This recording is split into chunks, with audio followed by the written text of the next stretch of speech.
had $1 for every time that my life took a sour turn, I'd be rich and rolling baller and hollering at your girl. I'd be making little money and spending it like I'm rich. I'd be making bad decisions and thinking that I'm the. If I had $1 for every time that my life took a sour turn, I'd be rich and rolling baller and hollering at your girl. I'd be making little money and spending it like I'm rich. I'd be making bad decisions and thinking that I'm the. Scratching my nutsack, dropping rap like rap. I stepped outside of my show and got robbed by one of them thug cats. Hopped on stage and someone yelled out, "Use a." Okay, so Foodie's embarrassed herself. Yes, she's gone online and she's gone into Cokey's chat and she's living it up. She's having a good old time. And Dee Dee was just laughing. And that infuriates Foodie the most, I think, is the fact that Dee Dee laughs at her, because Dee Dee's sitting there with her man that she stole from Foodie. Didn't steal him. He went willingly.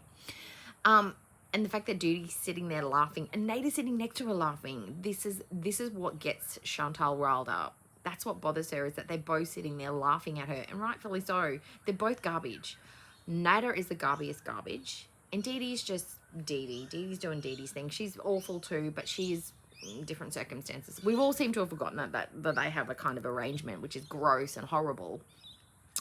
But Dee Dee is choosing to stay there for now. We think. We don't know. I don't want to comment too much on it because that's a horrible situation. But they seem to be fairly happy in that moment that we saw, and having a good old chuckle at Chantal's expense. And I think that's probably what's triggered a lot of it, is that she looks like a clown. She looks silly. Should never have gone in there. But that's Foodie's choice, to go in there and look silly. So I went to work yesterday. You know, normal day, nothing from the foodie camp, and I've gone to the gym, got on the elliptical, and I've walked out to the car, and I've sat in and just, you know, checked my messages, see if anybody's texted me or any notifications, and it's popped up, and I've thought, surely, no, that's not Foodie, can't be, she sounds nuts, that's a fake Foodie. And then it's gone on to be confirmed that it was in fact Foodie. Oh my God, she sounds insane. And I'm not trying to shame anybody. She has got some mental health issues, but she sounded very inflammatory. This is the reason I thought it was fake, is because the exact thing she was saying was so amped up and ridiculous that at this point in her relationship and life, those issues should have been resolved, or moved on from, or less sharp. You know, they shouldn't hurt her so much so more, I would think. But this is Foodie. She hanging on. She hanging on to all of it. Couple of little comments in there that really stood out to me is, your man's in love with me and you know it. Now, I just find that very strange, that somebody that is in love with you moves away from you, lives with somebody else, continues to stay away from you, does nothing but talk badly about you and mock you. That's a curious way to treat somebody that you're in love with, that you prefer.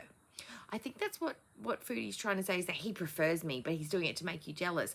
How long is Nada gonna keep up this facade with Dee Dee to make you jealous? It's quite apparent that you're jealous, so he's done what he's wanted to do. How is this going to go until you both pass away or perish? And then he's been like, you've been jealous this whole time. Because what's the point of it? What's the point to make you jealous of Dee Dee? I think you need to get it into your head that he's never liked you, never loved you, and prefers to live and be with Dee Dee. The man is absolute human garbage. He's the garbiest garbage ever. Why do you care? Why do you care? If you don't still have feelings for this man, why do you care? You're supposed to be married and in love with Salah. If you were in love with someone and he was better and everything was great and wonderful and you changed, you would not give a crap what Nada was saying about you or doing. He's been gone for ages. Nothing. Nobody's been worrying about him. The second he does it's only been a couple of live streams that they've brought you up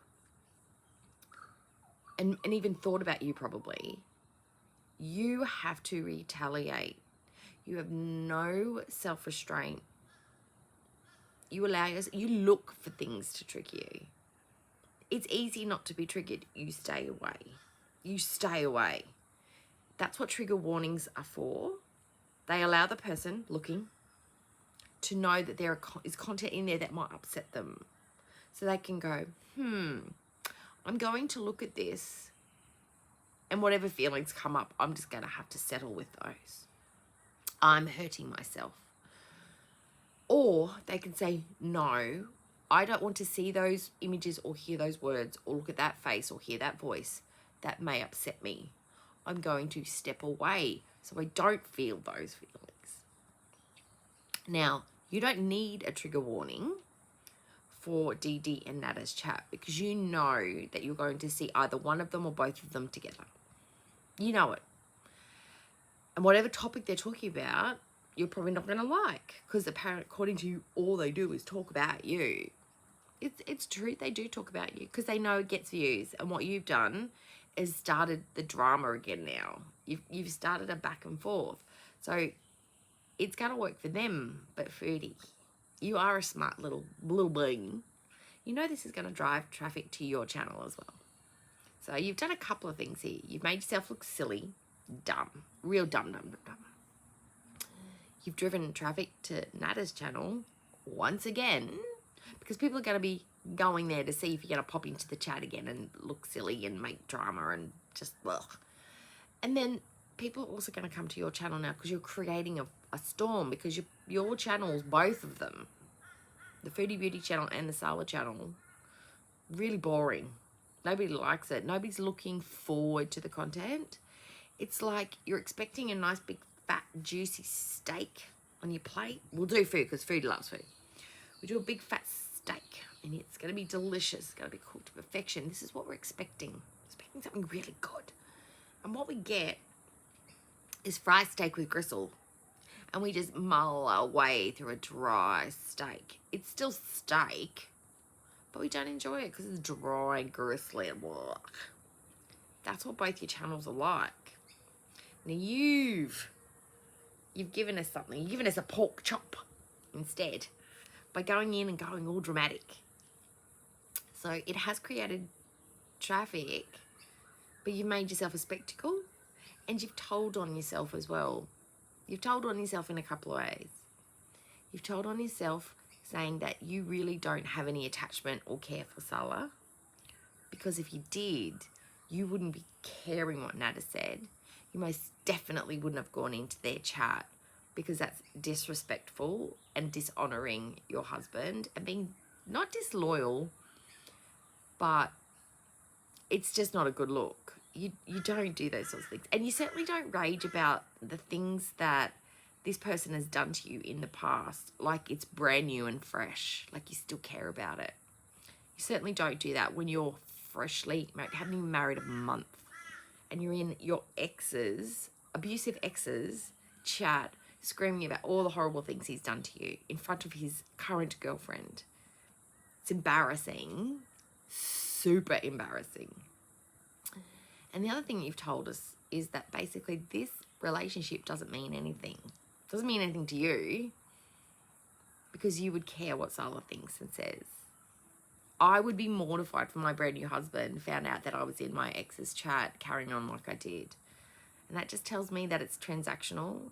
There is no value in the relationship between you. You don't really care what Sala thinks or feels. You don't have any feelings for Sala. That's what you've done has told me. So I will expect that you'll be on a plane home to Canada probably within a couple of days because Sala's either gonna, you've embarrassed me regardless of whether it's transactional, regardless whether you think it's a real relationship, you're trying to sell that, he's going to be upset and angry and embarrassed in both situations because he's been publicly humiliated by you. So you're probably going to turn around and claim self-sabotage. He made me, he triggered me. We're talking about Nada. Self-sabotage. This is what I do. I self-sabotage myself. Blah, blah, blah. Yeah, probably. Whatever. But it's not really self-sabotage if it's not a real relationship. You're just trying to find an out so you can go back home to Canada because you can't eat the way you want. It's hot. You're bored. He doesn't touch you. And as for the comment regarding whether Dee Dee could get a 29-year-old to touch her bald spot. You have a bigger bald spot than Dee Dee. Dee Dee looks like she's got a full head of hair. I quite like Dee Dee's hairdo myself. I think it's quite fashionable. But having someone just because they're 29 doesn't mean anything. If they're a gross 29-year-old, if they're a horrible person 29-year-old, if they're an immature 29-year-old, if they can't pay their own way 29-year-old, that 29-year-old's not worth anything. It's just the same as a desperate, disgusting crackhead at 50. Yeah, Salah's not the chop that you think he is. And his age doesn't mean a damn. So I'll expect to see you back in the Canadian snow anytime soon. Now, the other thing we've got to look forward to is camping. Now, Salah is taking Foodie camping. Yep. Oh, look, my hair, it's crazy. Yeah, so we know Foodie. Now, any man that really loves Foodie would not be taking her camping, would not be taking her to the middle of the desert. Yes, it's winter there and it's much cooler, but they still have sunshine. The temperature still gets up into the mid to late 20s. Foodie is not particularly physical. She likes hotels. She likes buffets. She likes lots of foods. She doesn't like the outdoors. She doesn't like the sunshine. She doesn't like natural things. She pretends, but she doesn't like it. She likes to stay home in her room. And we know this because we watched her for the last 12 months. When does she go outside? Never. She only goes outside to get food and things and go see Nader. I really have a crazy hair today. What is that? Anyway, never mind. Look away.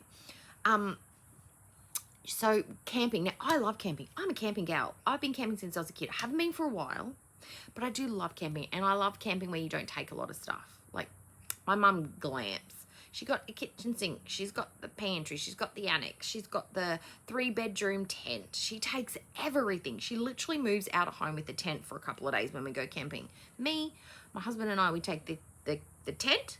We take the 2 chairs. We take some packet carbonara, a kettle, because you've got to have coffee. If we do not have coffee in the morning, my husband loses his mind. He becomes like Wolf Creek. So we take that, and we take just a little time, barely anything, because that's the kind of camping we like to do, because we just like to jump in the car and go and do stuff. Go for bushwalks, go and see the locals, go and see like a maze, a hedge, or whatever. That's the kind of camping we like to do. Now, I don't feel like that's the kind of camping that Foodie likes. I think she probably likes one of those yurts or one of those Bedouin tents that you can sleep in that have got the beds and they've got the fan, they've got aircon, which I would actually like to try just once because beautiful, looks great. Proper full-size bed, tables, chairs, all that good stuff. But what else are they going to do when they're in the desert? What are they going to do? Are we going to get Foodie on a 4-wheeler? That would be amazing. That would be great. But what are they going to do? Walk around the desert? Is he going to put her on a camel? Because, dear God, if he puts her on a camel, that is just cruelty to animals. Because, yes, they can carry a lot of weight, but that would have to be a very, very big camel. Probably a camel with the 2 humps. I can't remember the name of the one with the 2 humps, but there's the 2 types. It would need to be a really big, strong, healthy animal. It would need to be in a state of physical excellence to be able to safely cart Foodie around. Not one of these medium-sized little guys. He would need to be the rock of camels. And I'm not saying that because I'm trying to make fun of Foodie, but Foodie weighs a lot. She weighs 155 kilograms. That's how much she weighs. Camels, large, strong camels can carry up to 600 pounds, which I don't know what that is that's like 200, 300 kilos, round about that. So you would need to have a camel that can easily, not under struggle, easily carry Foodie. So we would need a big one. That's facts. That's science. That's how things work. This is not to shame her. That's reality. So to plonk her on just a camel just for fun, cruel and unusual punishment, and I don't think they should be doing it. And anybody who takes the money to give that lady a camel ride, and that is not a humongous rock-like camel, disgusting, you're sick, you're awful, and I hate you. But anyway, so they're going to maybe trip around on a camel. I expect to see Foodie on a 4-wheeler burning through the desert. I expect her to be whinging and whining about how hot it is and her feet hurt because swelling. And I expect to see her pulling at the hijab because she's going to be sweating under there. She's got like a little itchy hairs and she naturally gets flushed and hot. So I think she's going to be miserable camping. I think she's going to have she thinks she's going to have like a Lawrence of Arabia moment, and she's going to be like Cleopatra and that other guy that she was in love with. Like, I think she thinks she's going to have this Jewel of the Nile moment in the desert. No, Foodie. It's going to be like you're in a sand pit and sweating and hot and horrible and stinky and smelly and miserable and hungry, because they don't have shops in the desert either. But anyway, that's the other thing that I'm looking forward to. And the comment that she made is like, Summer's taking me camping. Like, that's going to bother Nana. He's like, good. Well done. Like, that's literally, he doesn't care. He doesn't care. But go off, Foodie. It's embarrassing. And guys, if you want to leave any thoughts, ideas, comments, or subscribe, let me know your comments and your thoughts, and hit that subscribe button. And I will see you guys next time.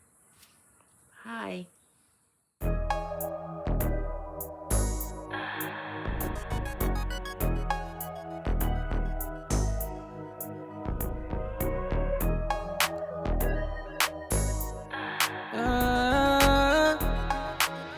Lorito, dime si te acuerdas cuando estaba aquí. Purple flowers, escuchando a Cokey. Siempre en mi mente cuando pienso en ti, hablándome en otro idioma, sí, baby. 사랑한다고 말해줘, 사랑한다고 말해줘. dímelo lento, baby, más lento. 사랑한다고 말해줘, 사랑한다고 말해줘. Give me up when I dimmy, give me I'm a sweet switcher럼 나잖아. We can take it slow. Banging on that despacito club 안에서 처음 봐서 baby 혼자 있어, yeah. 시간 있어 여기 나가 술 좀 마시자. 밖에 놀달라면 먹자. 아직 집에 가지마. You could tell me anything. 요즘 너무 생각해. broken 너무 뭔가 봐. 답이 계속 나는 up all the time. 들어봐. You and I 늦었지만 better now than never, baby, alright. 밤늦게 on my mind 말해줘. Do or die. 문제라면 baby know I got the answers tonight, yeah. dime si te acuerdas cuando estaba aquí. Purple flowers, escuchando a Cokey.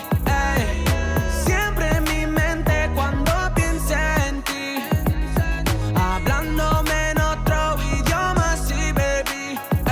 사랑한다고 말해줘, 사랑한다고 말해줘. dímelo lento, baby, más lento. 사랑한다고 말해줘. Hey, you got me singing. 루엔루엘라나 지금 들어가. 너 집에 있잖아, yeah, yeah, yeah, yeah. 좋아하니까 big crush you will lie. 너도 좋아하잖아, yeah, yeah, yeah. Estoy en